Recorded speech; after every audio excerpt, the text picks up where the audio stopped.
Okay, in our second segment for this week's episode, the second week of May of Journeys, let us go to a gift from the Sultan of Sulu, Paduka Batara. Who is he?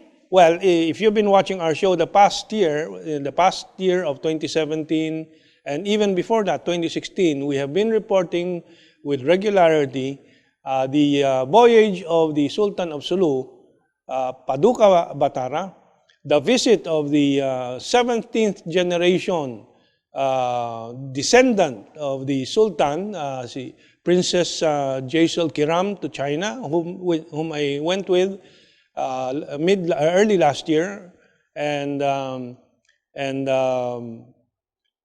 we reported and showed you and interviewed Mr. Feng Yu and Mr. Alt Valdez, who have been preparing for the reenactment of the voyage of the Sultan of Sulu, Paduka Batara, to China from the Philippines. And so, ito po ang kwento. This is the story of how the 2018 balangays, 3 boats, wooden balangays, made in the pattern of the original balangay, took the voyage to China starting last April 29, and they are now in China.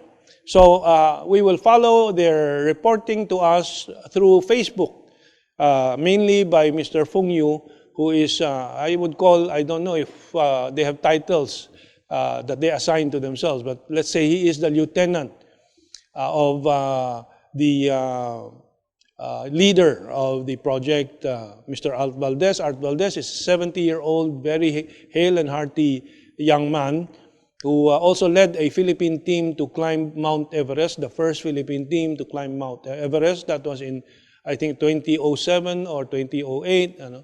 And now he is leading this group that took a 3-day voyage across the sea to China.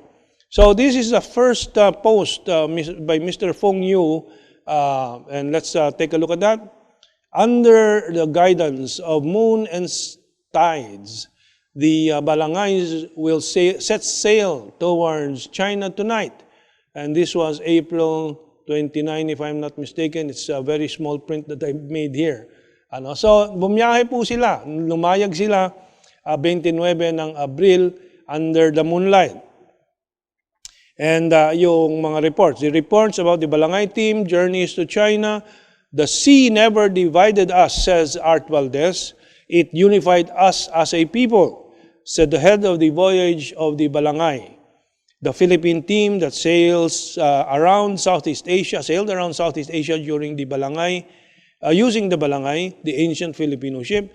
And Art Valdez issued a statement during the send-off ceremony at the Manila Yacht Club last April 29.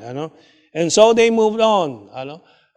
Midnight of that evening, they crossed Poro Point and went off to the South China Sea. And this is the report as they cast off from Philippine waters. This was posted by Karina Dayondon, one of the members of the crew, a female member of the crew. Let's take a look at that. Ano sabi dito? What does it say here? Position report of our 3 Balangay boats as of 1200 hour, May 1st, 2018. 20 degrees north, blah, blah, blah. I'm not very conversant with this. Anyway, she says, Godspeed, mabuhay Philippine Balangay team. This travel is to commemorate the 600 years travel, 600th year voyage or travel of the Sultan of Sulu, Paduka Batara to China upon the invitation of Emperor Yong of China at that time, in 1417. Next, Feng Yu reports when they arrive in Xiamen, China. And this is May 2nd at 12:35 p.m., tanghaling tapat, at high noon. And we have landed in Xiamen, Mr. Feng Yu announced. The Balangay boats have arrived safe and sound they're undergoing docking procedures and regulatory requirements. And that is the report. So let us not forget, again, this is the legacy of Sultan Paduka Batara 600 years ago. And all this talk about tension between China and the Philippines, this is all created by colonial mentality of the past 100 years and a few hundred years from the time of the Spaniards. China and the Philippines have been brothers for two, 3 times the number of centuries than that. And the next report is again from Feng Yu on May 4. This is with Zed Avesilia and 16 others. A historic moment, Feng Yu says. 3 Balangay boats finally docked at the Xiamen International Cruise Center around 3 p.m. this afternoon amidst cloudy skies and some strong gusts of winds. In September of 1417, Sulu Sultan Paduka Batara led 340 of his noble followers aboard boats like the balangays for a tribute mission to the Ming Emperor Yong. He was well received by the emperor, but Sultan of Sulu Batara died of natural causes on his way home, and the Sultan's wife and 2 of his children remained to tend to his tomb. And we will take a look at the visit there of the entire party. So officially, the next day or during that period, Art Valdez and the entire crew of the 3 balangays were welcomed by the Philippine consulate in Xiamen, and headed by Consul General Julius Flores, and he tendered, of course, a feast for the sea-hardened friends of ours from the Philippines. And after the consulate, the city of Xiamen gave honors to the Balangay crew, again posted by Feng Yu, with Princess Jaisal Kiram and Zon Wu at the Xiamen International Cruise Center. After a day's wait for immigration, customs, and regulatory clearances, this morning was the official welcome ceremony for the Balangay voyage to China by the Xiamen government. And there finally you see Princess Jaisal Kiram, who flew, I think, into Xiamen to be with them. And the one in the Sultan's garb is Art Valdez. Okay. Another post from Feng Yu is when the entire team, including the Consul General of the Philippine Consulate in Xiamen, went to pay their respects to the Jose Rizal Monument in Xinjiang District in Fujian Province. So there is exactly an exact replica, a bigger one actually, of the Rizal Monument that you see in Luneta. You can see the same in Xinjiang Province, in Xinjiang District in Fujian Province. Now, Xinjiang District is where it is said 90% of the Chinoys in the Philippines come from, including my own parents. And let us move on to the next post. This time, a post on Facebook by Princess Jaisal Kiram. And she says here, it was 600 years ago when the Sultan of Sulu braved the seas to visit the Emperor of China, and because of that expedition, we Sulu people, Princess Jaisal speaking here, have now traced blood relatives in China who adopted the surnames An and Wen. Meron po akong mga discussion about An and Wen, and actually I have an interview with An and Wen, some of the children of the An and Wen clans. Just a few days ago, last April 28, we sent off the Balangay, a replica of the Sultan Batara's boat in the waters of Manila Bay. I couldn't explain how I felt during that time. I was excited for their sea adventure, but at the same time, I was terribly afraid of what they are about to face. Of course, the dangers of the sea, but with the able leadership of Commodore, we will call him Commodore Art Valdez, they reached China safely. So that's Princess Jesul Kiram's post, as you can see.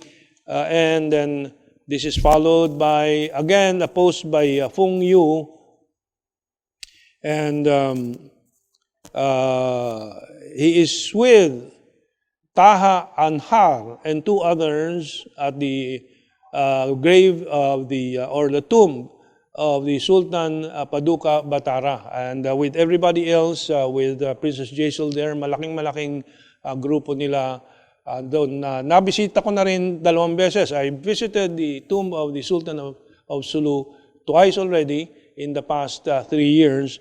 And I hope more and more Filipinos are able to visit that and remember the bonds that bind the two people together, as reported by Ellen Tordesillas after our trip 2 years ago to the tomb of the Sultan of Sulu. Her report was entitled, "Our Hearts Are One." That was also what Miss Anne, I forget the full name, Miss Anne, one of the descendants of the Sultan of Sulu in China now a Chinese, during our dinner said, "Our hearts are one, and we are one Asian people." Finally, they will be back May 20, so there are many more days to go for them to go around and be honored in China. I don't know if they're going to take the same boat trip back to Manila, but May 20, we expect to interview Mr. Feng Yu and Mr. Art Valdez upon their arrival, so you can await that. And finally, this post from Mr. Feng Yu, this is a post by Karina Doyondon ulit, the first one that we read, the first post that we read, one of the members of the crew, I suppose, on May 9, and this is the visit of the entire crew to Chito Santaramana, our ambassador to China in Beijing. There they are. There were more photos, but I could only put this given our limited time and space. Now, the manna from the Sultan of Sulu, Paduka Batara, continues to this day, with the restored relations of China and the Philippines, thanks to the independent foreign policy of President Duterte and his personal and strong political will to sustain this through all the sabotage attempted by people like Secretary Albert de Rosario, who is an American, by the way, and how he became a foreign secretary of the Philippines is a big wonder. Then, of course, there's Justice Carpio, who constantly tries to sabotage these relations and pressure President Duterte. Then this American Annapolis Naval Academy graduate, Roy Logoles, and this CSIS, Center for Strategic Center for Strategic and International Studies, an American institution who funds Batong Bakal, who has inserted himself into the UP IMLOS, constantly tries to sabotage this budding relationship that continues from 2,000 years of fraternity with China. So in the next segment, we'll talk about concrete manna from Ambassador Zhao Jianhua of the Chinese Embassy in Manila. Okay, let's take this break.